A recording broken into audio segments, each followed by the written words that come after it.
Nah,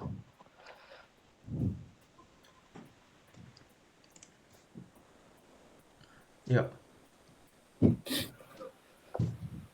Ya, direkam ya?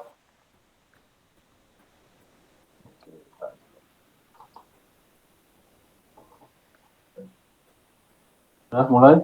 ya, ayo. Selamat malam Bu Dwi, selamat malam Kak Dos. Kami dari kelompok 5 akan menjelaskan tentang Software Equipment Specification for TOOQU. Yang pertama kami akan memperkenalkan kelompok kami, yaitu Mas Wahyu Eko Prasetyo, link 68-2022-2017. Yang kedua ada Giovanni Pratama, 68-2022-016. Yang ketiga Bagus Mahendra Wijaya, 68-2019-136. Yang keempat ada Immanuel Guardian Angel, 68-2022-111. Terus yang terakhir ada Christian Henrys Jensen, S 68-2022-030. Ya, saya akan menjelaskan tentang deskripsi produk. Sistem informasi TOOQU adalah aplikasi berbasis web yang berbasis online yang akan dibuat untuk mengatur bisnis owner, melakukan pencatatan yang berkaitan dengan mengatur stok, mengecek tanggal expired barang, membantu membuat laporan stok bulanan secara online. TOOQU diusahakan memiliki user interface yang mudah dilakukan atau user friendly. Yang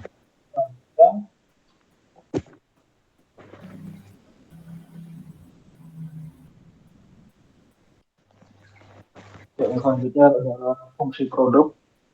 Yang pertama melakukan pendataan stok barang yang masuk atau yang kedua membuat laporan pendataan stok per bulan. Yang kelima penggolongan karakteristik pengguna. oke. Di sini karyawan bertugas untuk melakukan input barang yang masuk, kemudian melakukan output barang yang keluar, melakukan pengecekan stok barang, dan hak akses ke aplikasinya itu menginsert, update, mendelete, dan read data, dan kemampuan yang harus dimiliki itu dapat mengoperasikan komputer dan web, mampu melakukan input-output data. Dan untuk pemilik toko dapat melihat laporan stok barang dan memantau stok barang dan hak akses ke aplikasinya itu read data, dan kemampuan yang harus dimiliki oleh pemilik toko itu dapat mengoperasikan komputer, mampu menganalisis laporan.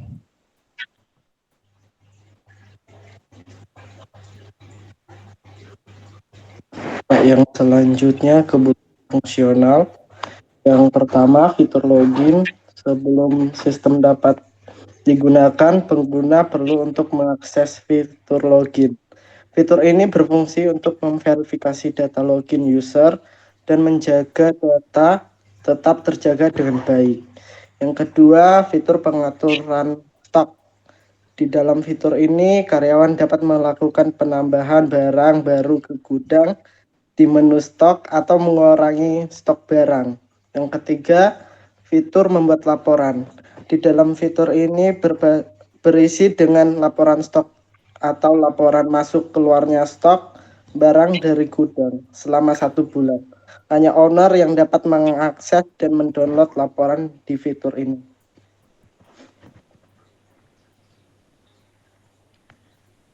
Nah, selanjutnya untuk kebutuhan non-fungsional, yang pertama kita ada availability, yaitu ketersediaan aplikasi, misalnya harus terus-menerus beroperasi selama 7 hari per minggu atau 24 jam sehari tanpa gagal. Yang kedua ada reliability, yaitu keandalan, misalnya tidak pernah boleh gagal atau kegagalan yang ditolerir adalah sekian persen, sehingga harus dipikirkan fault tolerant architecture biasanya hanya perlu untuk critical application yang jika gagal akan berakibat fatal. Yang ketiga ada ergonomi, yaitu kenyamanan pakai bagi pengguna. Terus ada probability, yaitu kemudahan untuk dibawa dan dioperasikan ke mesin atau sistem atau platform yang lain. Terus ada memori, atau jika perhitungan kapasitas memori internal kritis, misalnya untuk SW yang harus dijalankan, chip dan ukurannya harus kecil.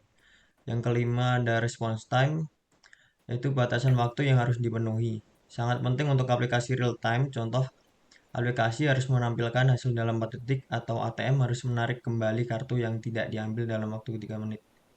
Yang keenam ada safety, yaitu yang menyangkut keselamatan manusia. Misalnya untuk SW apaan sih? SW yang dipakai pada sistem kontrol di pabrik. 7 ada security, yaitu aspek keamanan yang harus dipenuhi.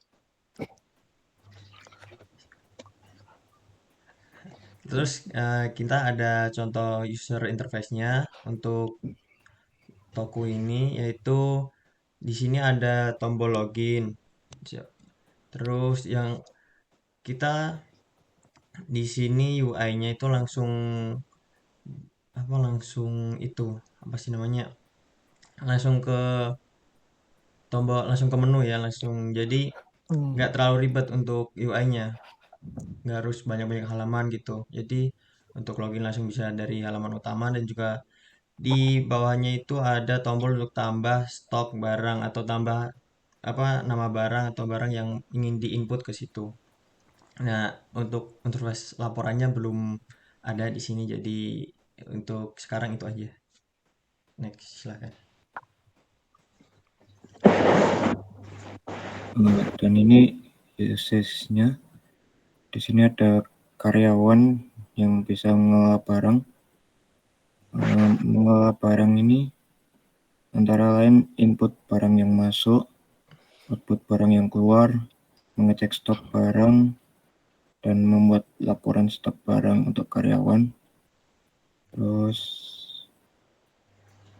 input barang dan output barang ini juga harus scan barcode barang dulu. Lalu untuk owner dapat membuat laporan, mengecek laporan dan download laporan, serta memantau stok barang.